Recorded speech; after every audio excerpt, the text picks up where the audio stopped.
Welcome, Irish fans, to another edition of the Irish Breakdown Podcast. I am Vince DeDario. I'm the football analyst here at irishbreakdown.com. And with me, as always, is Bryan Driskell. He is the publisher at irishbreakdown.com. And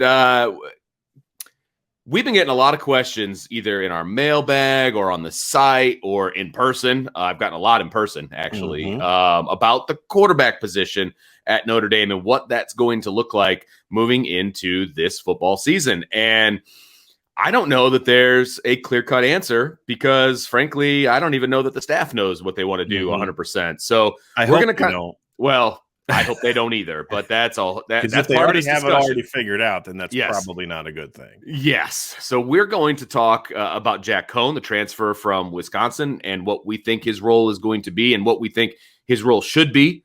And then, of course, we'll talk about Tyler Buchner, who is the freshman phenom, I guess, coming in. That's appropriate. And then your statement, which I thought was fantastic, as a father of five, the middle children of the situation. You've got Drew Pyne and you've got Brendon Clark, and they're kind of just afterthoughts. Been written off by a lot of people. Yeah, they're afterthoughts at this point. Yeah. So we want to talk about them as well and kind of where everything stands. So let's kick this thing off, Bryan. Let's talk about Jack Coan. We've talked about Jack Coan before on the website, on podcasts, on the YouTube channel, but not necessarily in this context. People are asking us, is he a lock to start? And I think that's a pretty intriguing question.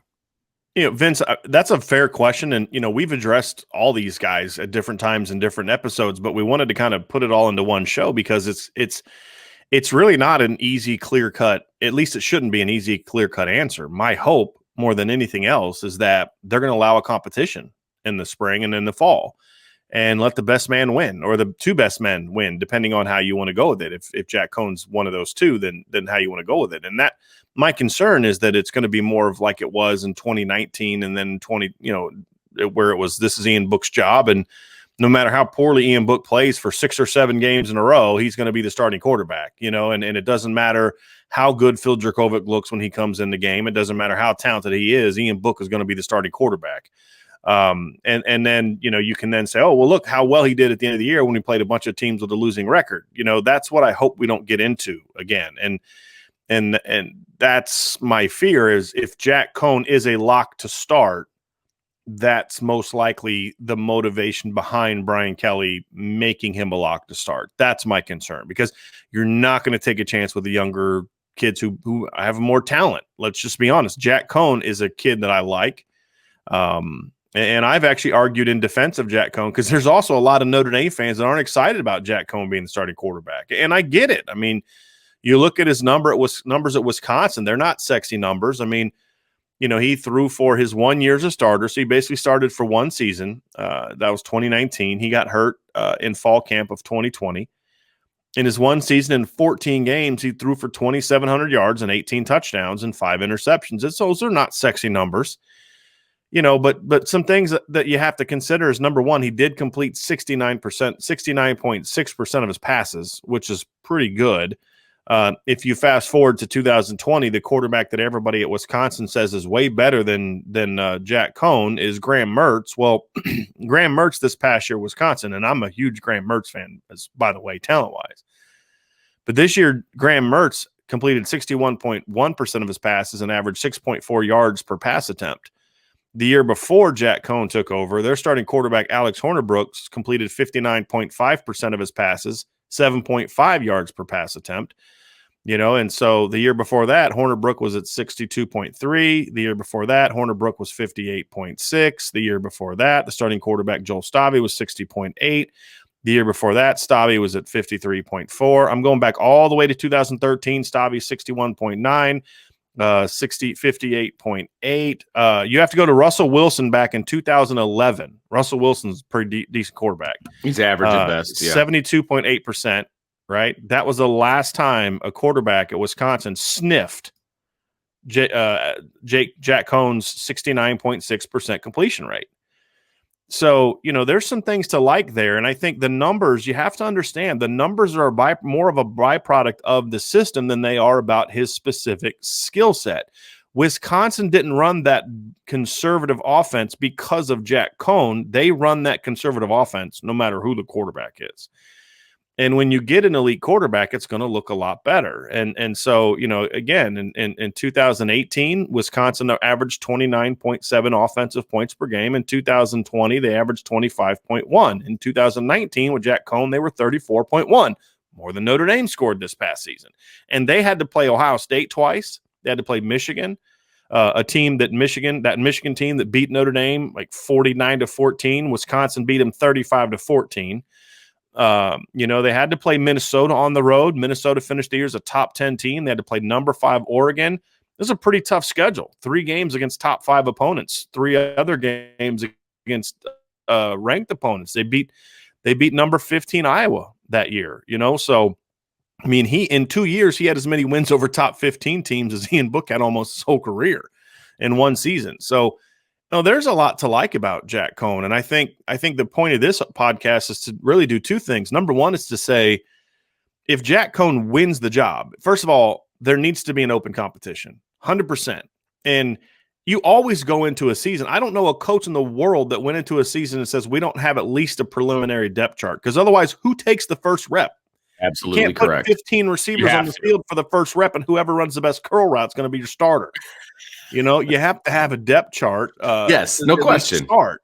The problem that Notre Dame has had is they create these depth charts, and it's almost impossible for anybody that's not number 1 to beat the guy out. It takes like an injury or someone to just be terrible. That's the issue. You have a depth chart day 1, but then you let those other guys over the course of camp and spring and fall camp to beat them out. So Jack Coan should be the first quarterback to take reps when you get into the spring. I'd be surprised if Jack Coan doesn't genuinely win the starting job, and that's the rub, Vince. There's this notion that, Jack Coan's only going to start because of Brian Kelly's infatuation with older players. Now, one of the loudest voices of the anti-Brian Kelly and how he handles quarterbacks in the entire Notre Dame media is moi, right? Yes, it is. So I'm going to sit there and say is just because Jack Coan starts doesn't mean that Brian Kelly hasn't made some program changes that they want to do. We don't know that he has made changes, right? We haven't heard anything like that. And we're probably not going to be able to be at spring practice to see who's winning that job. Right. I mean, that's just reality of the situation that we're in right now. We probably won't really know until we get to the fall. But what I do want to do, too, is we're going to have some conversations here that are going to sound sort of anti-Jack Coan. They're not. They're more anti-Brian Kelly. And I'd say anti-Brian Kelly, but they're more knocks on Brian Kelly on how he's handled quarterbacks. Because I, for one, Vince, think Jack Coan is a lot better quarterback than a lot of people, it seems, a lot of folks that we engage with, friends of mine, people – are great listeners and subscribers that have some genuine questions. And I get it. I mean, I get it. I really do get it, because when you look at the numbers, they're not sexy numbers. But what I would say is it's a byproduct of the system. And, for argument's sake, okay, in 2018, there was this quarterback in Baton Rouge, right? The LSU had a quarterback who completed 57.8% of his passes in 13 games for 2,894 yards, 7.6 yards per attempt, 16 touchdowns, 5 interceptions. That guy's name was Joe Burrow, right? He had a quarterback rating of 133.21, okay? Jack Coan in 2019 at Wisconsin threw for 2,727 yards, 8.0 yards per attempt, 18 touchdowns, 5 picks, and had a quarterback rating of 151.76. Just to put that into context, not only was it 18 points better than Joe Burrow as a senior at LSU, it was also better than Ian Book in 2019 and significantly better than Ian Book's 144 in 2020. Okay, it was much closer to Ian Book's 2018 season. And you and I have talked about this. That was when Ian Book was at his very best. And we saw a stretch of football that was arguably as good as any we've seen at Notre Dame outside of that, 5 or 6 game stretch in 2017. When the Notre Dame offense was as good as we've ever seen it, when they were blasting everybody. So, Jack Coan has some numbers that you look at and say, if you can get past the raw data, yards per, total yards per game, there's some numbers in there that I really like. The 8.0 yards per attempt in that offense is good because it's a very conservative offense. As I said, their starting quarterback in 2020 averaged 6.4 yards per pass attempt. And Alex Hornibrook, as a third-year starter in his last year, averaged 7.5. So there's some good numbers. And then, of course, that quarterback at LSU, Joe Burrow, changes his system. The next year throws for 60 touchdowns.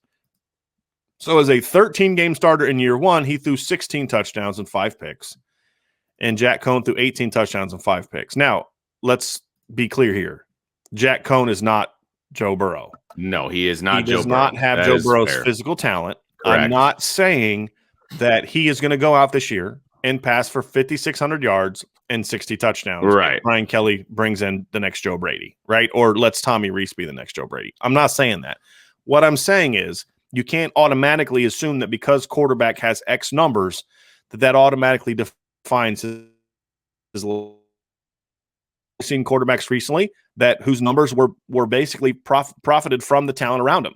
I would say that was the case in 2019 when Ian Book did have good numbers. It was often because he was throwing to 2 NFL players in Cole Kmet and Chase Claypool. So you take those away and his numbers plummeted. And I think that, and I don't necessarily say that Notre Dame didn't have talent, but he had elite talent in 2019 and he still had a pretty mediocre offense, pass offense. So the point is, just because Jack Coan was what he was at Wisconsin doesn't mean that's what he'll be at Notre Dame. What you have to look at is you have to look at the tools. What I see from Jack Coan is a very accurate quarterback. And accuracy doesn't just mean completion percentage. You could play in an offense that's if you can't complete 65% of passes in certain offenses, you just don't deserve to be on scholarship. They're just very, screen oriented. You're throwing 40% of your passes behind the line of scrimmage. Right. They're high percentage. They're high percentage. Right. Yeah. Right. And, Wisconsin does have a higher percentage offense. It's a lot of short throws, but they also take a decent number of deep shots and intermediate shots. And, so it's going to be an offense that should produce a little bit higher percentage. But as I pointed out, nobody since Russell Wilson has had as high of a completion percentage as Jack Coan had last year. So, there are some talent. His anticipation is good. And when I talk about completion percentage, it's also about, can you put the ball in the right spot? If a guy's running a slant route, it's not always the right thing to do to throw it a foot in front of him and hit him on the run.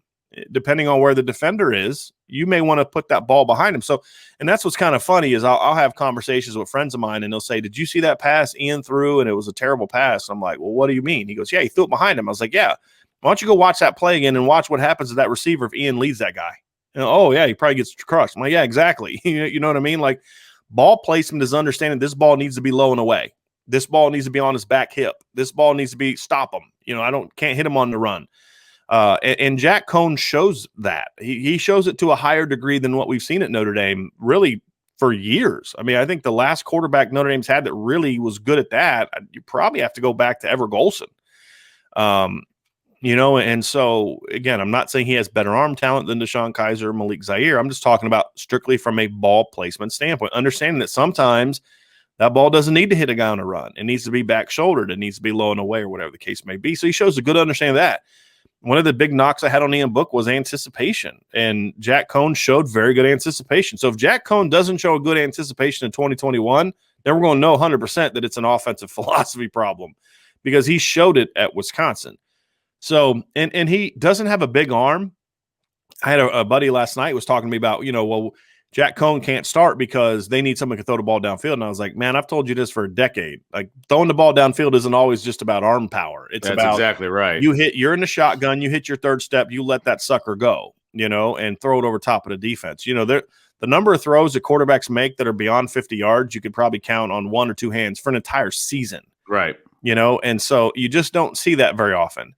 And Jack Coan has enough of an arm to make those. Ian Book had enough of an arm. It was never about lack of talent. It was about that a bunch. It's willingness. So that's what it cautious you. Like, look, Jack Coan is a good football player. If Notre Dame's offense struggles in 2021, it's not going to be because Jack Coan can't play. It's going to be because they're asking Jack Coan to run the same BS offense they've ran for years. You know what I mean? And that's going to be the problem. And so if they make the philosophical changes they need to make, he can play. Now, the other thing I want to make clear too is I've had people say, and it's understandable, Vince, you and I talked about this in a recent YouTube podcast, and that is RPO does not equal run by the quarterback.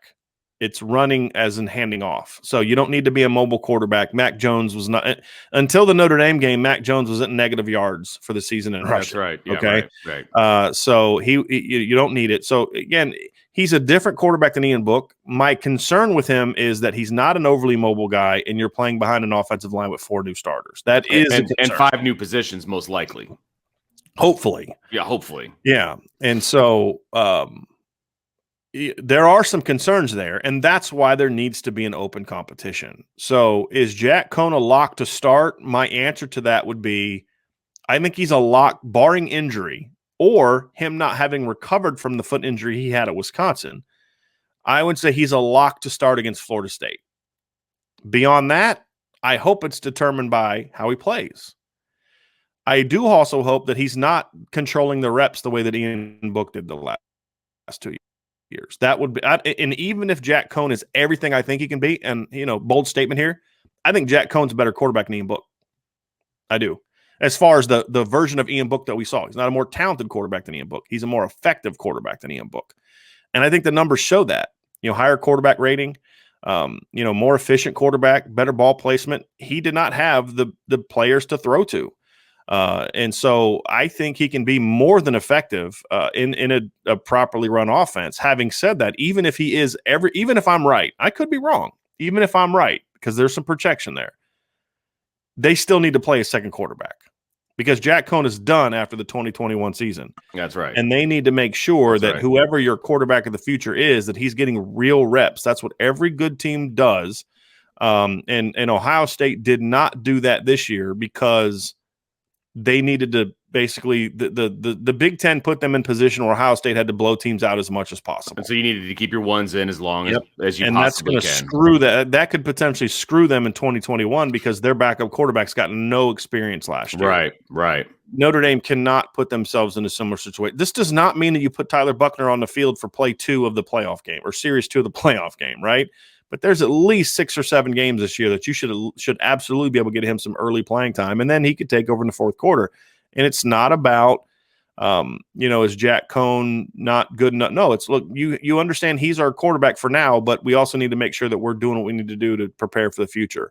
Well, that's that. See, and my issue is that we haven't seen that at all in Brian Kelly's tenure. Right. We have not seen them look past this year to next year. And that's what really concerns me. We talk about, is Jack Coan a lock to start? And if you're talking about, from a standpoint of things that we've seen in the past and his reluctance to start anybody without experience, et cetera, then yeah, man, he's a lock to start. There's no question about it. But everything that you just outlined should give people pause and let them understand that if he does start, when he starts, it's not the end of the world. That's not a big deal. The issue will be is if the backup quarterback, whoever that ends up being, whether it's Pyne, whether it's Clark, whether it's Buchner, whoever they project being the starting quarterback in 22, if they're not getting legit reps with the ones when the game is not necessarily on the line, but you've got to get reps when it matters, okay? If that's not taking place, then it doesn't matter who the starting quarterback is this year. That's my issue. And it's not taking place every game. I mean, absolutely. If Trevor Lawrence was healthy for the Notre Dame game in November, on November 7th, DJ would not have played in the second, like he did against the Citadel and Wake Forest and some of those other teams, right? I'm not saying, hey, when you go to play Wisconsin in Soldier Field, you better make sure you get Tyler Buchner your third series. Now, if Tyler Buchner's earned that and it's a legitimate part of their game plan, then that's fine. But I'm not advocating for that. I'm not advocating that on the third series against USC, you get Tyler Buchner in there, unless it's part of what you're doing. What I am advocating for is he needs to play in the first half against Toledo. He needs to play in the first half against Navy. He needs to play in the first half of a lot of those games. It's the first half. That's the key. Not going in and handing the ball off 4 times and taking a knee. That's not experience. I can do that. I mean, you don't need that. That's not necessary. I want him with, receivers. I want him running the offense. That's what I want. And again, we saw Clemson do that this year. We saw Clemson in some of those games early in the year when they were beating teams convincingly, like DJ Uiagalelei, whatever his name is. I can't pronounce it. You do it much better than I do. Uiagalelei. He went 8 of 11 against the Citadel, but they got him in the first half, and he wasn't throwing like bombs. I mean, it wasn't that kind of thing. It was just get him in there. It's getting him into a rhythm, and it's getting just a feel for what the offense is. Right. That's the point. Let him make a couple throws. Let him get his feet wet, and if he handles it well, then you do it again. But you have to get him into some of those leverage situations, and that is an issue for Brian Kelly. And he said the statement plenty of times, like, my job is not to necessarily prepare for the future, is to win games this year. And I'm like, well, he's the master of false dichotomies. I swear. It's like, well, those two things aren't in complete contrast to each other, right? Like, you look, teams do that all the time. I've heard from people at Ohio State that would know this for a fact, that Urban Meyer would go into games and say, you need to get so-and-so at least 5 snaps. He would dictate that to his assistant coaches. And it was always young guys. It was always like, look, we need to get this guy ready, and in this game, he needs to play at least X amount of snaps. He needs to play at least. Novel idea. Right. And, maybe so I don't want to get too far down this rabbit hole because I want to try to stick to the quarterback situation. But anyway, the point is kind of twofold. Number one is there's a scenario in which Jack Coan starts this year because Jack Coan's their best quarterback and gives them a chance to win a lot of games. If Notre Dame makes, definitely fine for me. I think I'm probably a little higher on him than you are, Vince. You probably are, but I understand where you're coming from. Right. I totally get it. I'm on board with him being the starter. I've come to grips with that being the case. Right. And again, when I make the Joe Burrow comparison, I'm not predicting Jack Coan's going to be the number 1 overall draft pick of the 2022 NFL draft. I mean, come on, man. If you want to make a bold projection, there it is. I'm simply saying that he's going to have weapons this year. And if they make the necessary changes on offense, which I'm concerned about based on some other things, maybe we'll do a show on this next week. The fact of the matter is, he's a guy that can execute that at a high level and lead Notre Dame to a lot of victories. It's just that don't sacrifice the future for 2021 because 2022 is going to be a bear of a schedule. Exactly. You've got Clemson, you've got Ohio State, you've got USC, you've got Stanford, you've got another game against North Carolina. So the fact of the matter is you're going to need to do both. Prepare for both. And again, that's not an every game thing. When you really are going into the game, you're like, this team is on our level, then no, it's all hands on deck. We're winning on Saturday. But you should not go into the Purdue game thinking, I can't play anyone besides my 22 because we might lose to Purdue. If that's where you are as a program, then you've got much bigger problems. You can't go into that situation also thinking that Purdue's a pushover. Ohio State thought Purdue was going to be a pushover in 2018. This is not a situation where it's not like the Ball State game in 2018 where Notre Dame gave their backups like half the snaps in practice that week, which was stupid because they thought Ball State was going to suck. And then, of course, it was a much closer game. That's dumb. No, I'm saying make those guys part of your rotation. Yes, that's make exactly them right. Be prepared to have 5-10 snaps a game. And you give them the appropriate number of snaps for that in practice. That's what good coaches do. And that's what Notre Dame needs to start doing. At quarterback, can be a little harder to do. But they need to find a way to do it. Or maybe they do in 2021 what they did with Ian Book in 2020 or 2018. Right. Remember they started bringing Ian Book in the red zone? Goal line. He was the goal line quarterback. Yeah. I literally had some anti-Brandon Wimbush person tell me that's the reason Notre Dame won the Michigan game.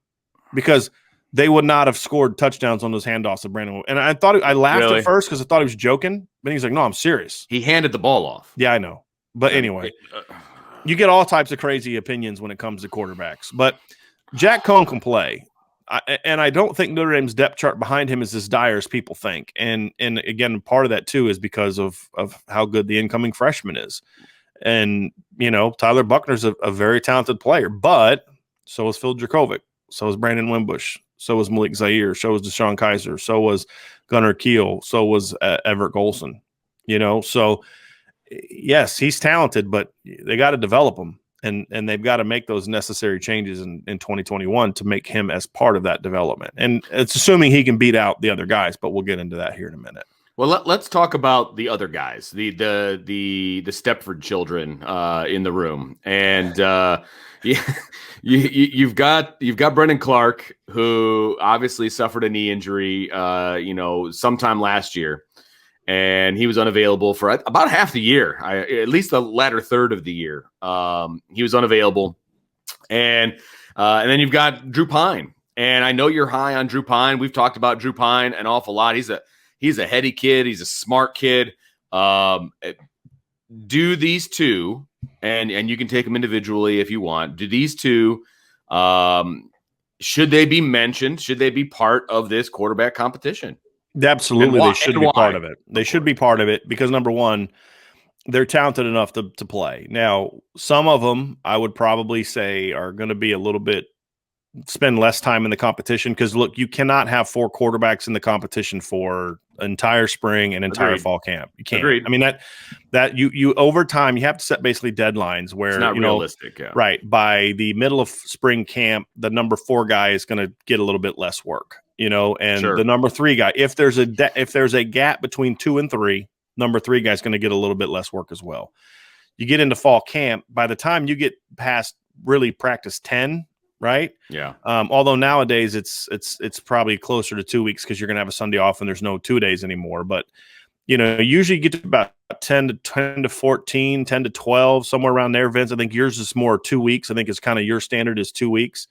Yep. You have to at least be down to 2, and if you're having trouble deciding between 2 and 3, then the odds are 2 and 3 aren't playing that well. And if there's not much separation between 1 and 3, it's either they're all 3 playing phenomenal football or none of them are playing great football. And let's be honest, in the history of football, the odds are better that all 3 of them, no one's separating themselves. Right. It's rare that you have like 3 quarterbacks just playing at an elite level, and you're just like, man, I don't know. Yeah. Absolutely. Right. So you have to start making some decisions. And so, again, those guys are going to kind of fall to the wayside. And so it wouldn't shock me if by the end of spring, one of those 4 guys is out of the competition and he knows it. And hopefully they'll stay, but if not, you might see a transfer, but I don't want to speculate on that because that's not, it's just not fair for us to do. That's just kind of how the process goes. Sure. Yeah. So for me, when I look at Brendon Clark and Drew Pyne, they could not be any more different. Agreed. And Agreed. Drew, Brendon Clark is a really good athlete, big, powerful arm, can run. I love his arm. Can throw the ball down. It really is. It's a thing of beauty. Let me say it. Let me rephrase. I love his arm because of the way the ball looks when it comes out. Yeah. I mean, it's just a tight spiral. The coaches say, can he spin it? This boy can spin it. There's no question. The problem is, it's like firing a cannon with your eyes closed. Right. And you're not really sure what the conclusion of that shot is going to be. It's beautiful coming out. If you put the slow-mo on the cannonball coming out of the cannon, it's gorgeous. But is it going to hit anybody on the other side? That's the problem. Now, I've heard that got better in this fall. We don't know. We didn't see any practices, and he didn't look overly accurate in the one game he got to throw balls in, which was only like a couple passes against Pitt. Yeah. But, he's got the knee injury, which is a concern. It's a second knee injury, which is even more concerning. The fact that he's missed some time. I was told that Drew Pyne was sort of as good, if not better than him for stretches of the year when it comes to running the offense. Okay. Now, that's kind of where Drew Pyne comes into play. Is Drew Pyne does not have the skills. He's not the guy you're at a 7-on-7 and you're like, wow, look at that guy's size, or look at his athleticism, or look at his arm strength. You're not going to say those things about Drew Pyne. What you're going to say is, how did he see that guy? Yeah. I didn't even know that guy was going to be open. How did he find that guy? Look at the touch. Look at the accuracy. Drew Pyne at the elite was the opening, right? And the 7-on-7s was just really outstanding. I think his team got to the championship game because, again, he doesn't have the big arm of a lot of other quarterbacks in that class, but he wins. He gets the ball where it needs to go. Don't say that. Don't. And I also said he gets the ball where it needs to go. I know. So there's a difference. I got to call you out on the winner stuff. No. I said winner and gets the ball where it needs to go. I define winner. I think being a winner is a real thing, but there's a difference between are you winning in spite of, because of, or just with. I agree. So Drew Pyne is the kind of guy you can win because of his ability to distribute the ball. Now, what he is not a guy you're going to win because of is the way in which Trevor Lawrence is a guy you can win. Where, if the receivers aren't getting open, I think back to the Ohio State game in 2019. The receivers for Clemson were playing terrible. They were Yep. dropping balls and weren't getting separation. And Trevor Lawrence just kind of put the team on his shoulders and like ran for over 100 yards. He just was making unbelievable plays. I had no idea he could run like that, to be Right. honest with you. I remember watching that game, and they never needed him to. I was thinking to myself, well, he's taking off. This isn't going to end well. And then, holy crap, he's pulling away from guys. Like, did he just run a dude over? You know, it's like, yes, exactly. Because that's who he is. He's going to do whatever you need him to do to win the game, and you're going to win because of him. And that's what makes him, to me, one of the best quarterbacks I've ever seen. And I don't think people realize that the talent around him at Clemson this year was not very good. No, I agree. I would not trade, if you said you can trade Clemson skill players, again, not how they were used, but who's on the team. You can trade Clemson's entire skill players, running back, tight end, receiver depth chart for Notre Dame's. I would not do it. And I know they've got 5 stars and all this. I would not do it, including Travis Etienne. You're talking I would not do it. Depth chart. I'm talking the entire depth chart. You know, so like, hey, you take Travis Etienne, it also means you need to take the same number 2, 3, 4, and 5. You know, what I say, would I take Travis Etienne and put him on the roster with Chris Tyree and Kyron Williams? You betcha. Yes. That's not what we're saying. You have to trade all for all. Yep. I would not do it unless it came with Trevor Lawrence. Yeah. And then I would do it. Yeah, exactly. And that's not a knock on Ian Book. I just said Trevor Lawrence is one of the greatest quarterbacks I've seen in a long time. Yeah. You know, because Pat Mahomes wasn't Pat Mahomes in college, you know.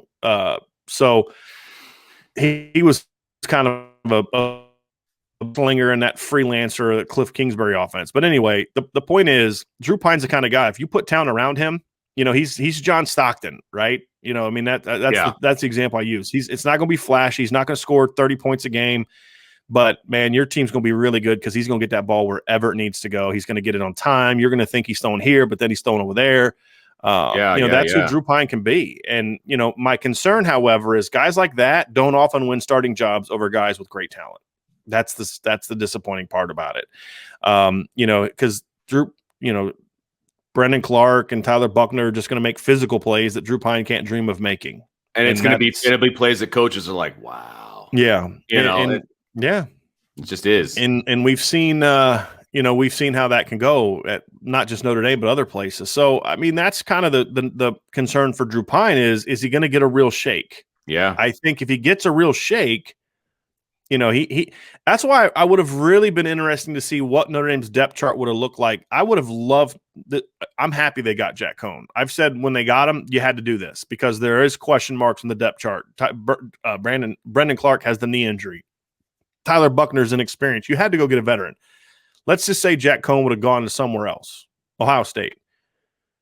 I would have loved to have watched the Tyler Buchner Drew Pyne battle. You and me both. I was really looking forward, and I think that's one of the reasons. Not to cut you off, that was one of the reasons that I was. You don't have to keep apologizing for that. As many times as I cut you off during shows, you do not have to apologize. The couple times you do that, so just say you're good, buddy. Say what you got to say. People want to hear what you got to say. That's one of the reasons I was disappointed that they picked up Jack Coan. To be perfectly honest with you, because I was really looking forward to the quarterback competition between the 3 guys that were going to be in the room. That is really what I wanted to see because of all the reasons that you just outlined. You've got 2 completely different kind of guys going after the starting position, and I was really looking forward to that. And then they bring in Jack Coan, and he's probably going to be the starter, and that competition's not going to take place. Now you'll have it for the number 2 spot, and they're not going to get the number of reps. But that's exactly right, and it's disappointing to me. And I totally understand why Jack Coan is in the room. I think they needed to bring in, especially with the knee injury to Brendon Clark. I think that might be what pushed them over the edge in going and finding a graduate transfer. At least I hope.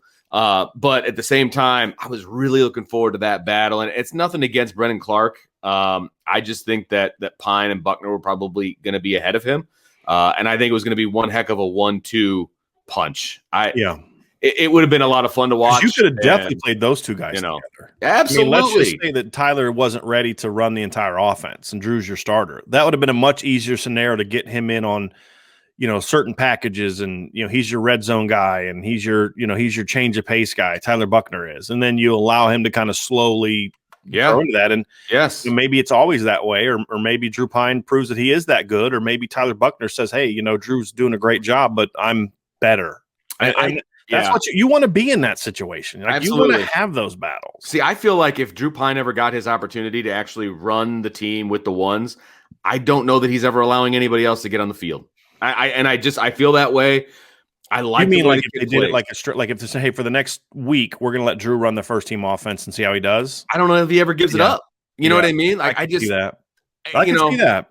but again, That's my faith in Drew Pyne, though, as a quarterback. It's just he's going to have to. But see, that's the problem, though, Vince. I think Drew's going to have to be given that shot. Yeah. I don't know if he's the kind of guy that's going to look so good in drills and things and that's the problem. That's what it's not a problem. Like when I say problem, I'm not blaming the coaches for this. This is football. Yeah, absolutely. I mean, I got this 6'4" kid that runs a 4.5, and I got this other kid who's 5'11", runs a 4.7.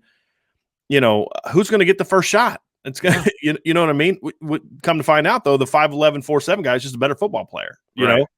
So I'm not faulting the Notre Dame. It's not a shot at them. I get it. No, it's not. I get it. I mean, I would do the same thing, honestly. But it's like, give Drew that chance. Hey, look, we're going to let Drew run a first-team quarterback situation this next week, and then see how he does. And if he doesn't handle it well, then you had your shot. And but I just don't know if he's ever. I mean, because the other thing too is, it's kind of like when people were talking about Phil Dracovic in the spring 2 years ago. Remember that fiasco? That whole. He was playing with the second-team offensive line and the backup skill players and a lot of those snaps were against the first-team defense. Who do you think's going to look better when one guy's playing behind Notre Dame's first-team offensive line with, Claypool and Miles Boykin, Cole Kmet, and the other guy's playing with a bunch of true freshman offensive linemen and a couple walk-ons and stuff like that. That's the concern is you want to try, especially during the spring, you want to try to find as many opportunities as you can with your quarterbacks to get an equal number of opportunities early with your starters. Can I just say a funny story from that spring that I laugh at so much? No, all right. That is the fact that you hear talking heads in our area talk about the fact that Phil just kept getting picked off by Kyle Hamilton. Kyle Hamilton's a pretty darn good player. So I don't know that you can knock Phil Dracovic for getting picked off by Kyle Hamilton. Like that was just like, do you know who you're talking about? Okay. Well, it's also he was getting picked off in like 7-on-7s, right? Where you're going to throw it. I mean, especially young quarterbacks, they don't understand. Like with the young quarterback, I was this way in college. Like, why would I not throw it? It's a 7-on-7. There's no pass rush. Like, I should force. Like, this is the time to do it, right? And so you're like you're going to run. You're not going to run. That's how you learn. You learn. Like, okay, I thought I could fit that ball in there because that's what practice is for. Hey, can you make this throw or not? Well, give it a shot. Okay, got picked off. I can't make that throw. Right. That's what practice is for. And honestly, the fact that Ian Book didn't take those chances in practice then manifested itself into games where he wasn't going to take those chances in games. And so, we saw, let's not go down that road again. No, absolutely. So, I just wanted to say that being that we need to see Drew Pyne get that opportunity. And if he does, I think it's going to be a lot harder to pass off on him than I agree than expected. So, but that's also partly why I'm confident that Notre Dame should get good quarterback play this year. Yes. And because I like Jack Coan as if he's healthy. And again, you put him in the right offense. I love Tyler Buchner. As I've said before, Tyler Buchner, Phil Dracovic, and Everett Golson had the 3 highest grades coming out of high school of any quarterback I've given Notre Dame. And again, this doesn't count Jimmy Clausen because I didn't have a grading system back when Jimmy Clausen was coming out. Jimmy Clausen's the second best high school quarterback I've ever seen behind Ronald Curry. I'm talking about Brian Kelly era, only. Those 3 are the top. And there's some distance between them and everybody else. And I saw Deshaun Kaiser in person. I wasn't covering the team at the time, but I was in Defiance, coaching at Defiance, and they played Defiance in the playoffs. And so I got a chance to see him in person. So these guys are just better, and so Tyler Buchner's a tremendous talent, and I also really like Drew Pyne. I think if there's an odd man out for me, it's Brendon Clark. Yeah, I agree. And it's just a combination of factors. It's the injury. Mm-hmm. It's the fact that he needs so much more development. It's hard for me to justify as a coach. You have to make these decisions sometimes. Sure. I have 4 quarterbacks in my room. There's a guy that's got a lot of tools, but he's just way behind everybody else. when it comes to mechanics, reads, progressions, how he handles pass rushes, pocket maneuverability, not from a physical standpoint, but from a instinct standpoint. Right. Should I really invest the time in him when I don't know if he can get there, or should I invest the time with the guys that already have that also have skill? And that's just the reality of it. It's almost kind of like Brendon Clark's going to have to show that he's improved in some of those areas, but how's he going to do that when he's battling a knee injury? Yeah. So it's an unfortunate situation. And look, and Brendon Clark has the physical talent that he could make this comment look pretty dumb down the road too. Sure. Yeah, no question. But somebody's going to be the odd man out. And right now he's got the most, notches on the negative category for me when it comes to all those factors. Now, he also throws the best ball. And he's an athlete. But if he's not healthy, is that athleticism really going to show? Yeah. Right, with that knee. Yeah, sure. So, those are the things you look at, Vince. But Drew Pyne, I feel like if somehow Notre Dame has to play Drew Pyne in 2021, okay. Yeah, I'm not worried about it. I'm really not. If Tyler Buchner eventually becomes a starting quarterback, all right, let's go. Let's roll. Look, you accept the fact there's going to be rookie mistakes and accept the fact he's going to make big time plays. Well, and look, here's a fact. Drew Pyne and Buchner both have played the most recent football at the same time. Mm-hmm. When Drew Pyne was a senior, Buchner was a junior, and that was the last time either one of them had a competitive snap. Yeah. So, they're coming in with the exact same amount of experience at this point. And Buchner only had one full year of playing because he had the knee injury prior to his junior year. So, actually, Drew Pyne has more experience coming in. It's just that Buchner has more tools, better tools, obviously. Mm-hmm. So again, that competition, man, I was really looking forward to seeing that. I really was. Yeah, it was going to be a lot of fun to watch. It really was. But I'm looking forward to this one with Jack Coan. Why not? But it's going to need to get settled soon. Yep. And number one, I think that Jack Coan is probably going to have to. I mean, we were talking about this on WSBT. What would it take for somebody to beat out Jack Coan? They're going to have to be significantly better. Correct. Because of the experience that Jack Coan brings to the table. And this is not a knock on Brian Kelly. This is every coach in America should be this way. If it's close and you've got a veteran that's got 14 starts under his belt and a young guy has 0 attempts in the case of Tyler Buchner or like 2 attempts in the case of Drew Pyne, you go with the veteran. Yes. You're just going every time. Right. When it's close. Yes. Now, if you're saying, well, that's not what you said in 2019, like I said, when it's close, it wasn't close in 2019, in my opinion, between Phil Jurkovec and Ian Book. Phil Jurkovec is clearly significantly more talented than Ian Book was. So it's not the same thing. It's more about when it's close, you go with the guy that's more experienced. And Notre Dame did that in 2018. Right. I talked to a lot of people that said that Ian Book outplayed Brandon Wimbush in fall camp, talking to some sources in Notre Dame. They went with Brandon because Brandon was the more experienced player. And Ian had Ian's experience was coming off the bench. That's a whole lot different than being a starter. Sure. Yeah, absolutely. And so they went with Brandon. But that's also why Brandon's time in the starting lineup was going to be short, and he needed to play really well to hold on to it. He played really well against Michigan, and then not so much the next 2 weeks, and that's why they made the move. So if there's that level of open competition, then they're going to start the more experienced player first, and should if it's close. But so what's Drew Pyne got to do to start? He's got to outplay Jack Coan on a daily basis. Like, he's got to be clearly more prepared and more effective. Yep. He's got to clearly outplay Tyler Buchner on a daily basis. It's going to be tough. Yeah. It's going to be especially tough for Tyler Buchner. Like, look, to me, Tyler Buchner's not in competition to start. For me, he's just not. I think for me, Vince, and you tell me if you agree with this or not, for me, Tyler Buchner's in competition to be whether or not you're going to be the number 2 and you're going to be a guy that we're going to try to work into the rotation. Okay. I don't think he's in competition. To me, there's no scenario, barring injury, in which Tyler Buchner should start against Florida State.